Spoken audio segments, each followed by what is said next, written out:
In early 2026, before the escalation of the Middle East conflict, the West's strategy to constrain Russian war spending appeared to be holding.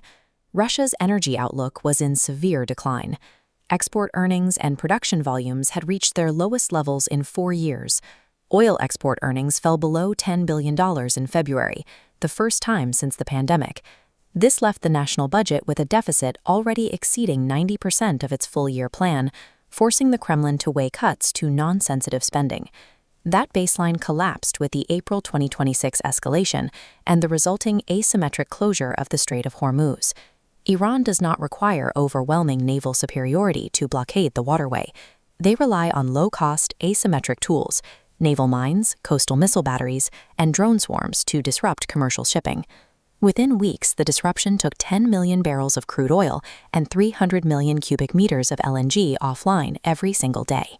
By cutting off 20% of the world's supply, this geopolitical crisis effectively delivered a massive, unintended financial rescue package to the Kremlin, entirely overwhelming the Western sanctions regime.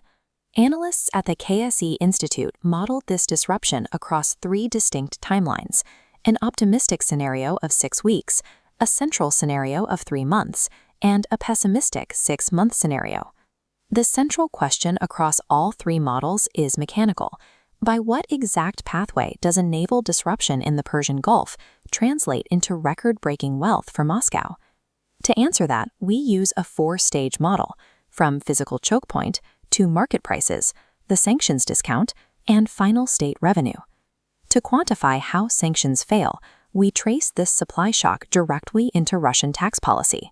Evaluating the economic fallout of the Iran war requires understanding the sensitivity of these specific variables. We initiate the model at Node 1, the physical volume restricted by the Strait of Hormuz.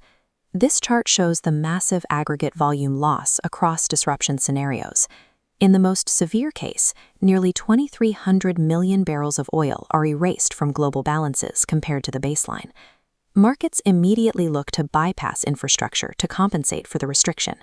However, the Saudi East-West pipeline and the Emirati pipeline to Fujairah maximize their flow capacity at 4 to 6 million barrels per day. The resulting deficit is mathematically unfillable. This triggers Node 2, the global price reaction to a hard physical deficit. This chart projects global crude prices reacting to the shock. Optimistic models hold prices around $100 until de-escalation, but an extended conflict requires extreme market balancing. With half of Gulf output shut in, markets must price up to force demand destruction, balancing the broken supply.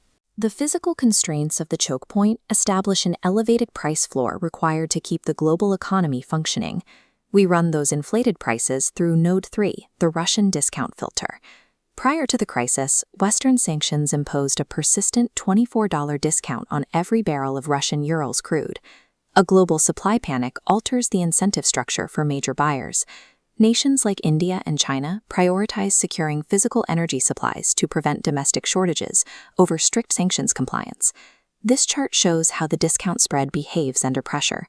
As global prices rise, the discount gap compresses significantly. Buyers stop enforcing strict price caps to guarantee physical delivery. Notice that the discount narrows, but it does not collapse to zero. Sanctions enforcement gives way to logistics.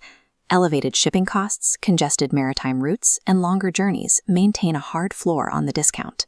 Market panic degrades the effectiveness of price caps by forcing international buyers to prioritize physical volume. This brings us to the final node of the model, the Russian mineral extraction tax. Russian state budget revenues do not scale linearly with raw export earnings.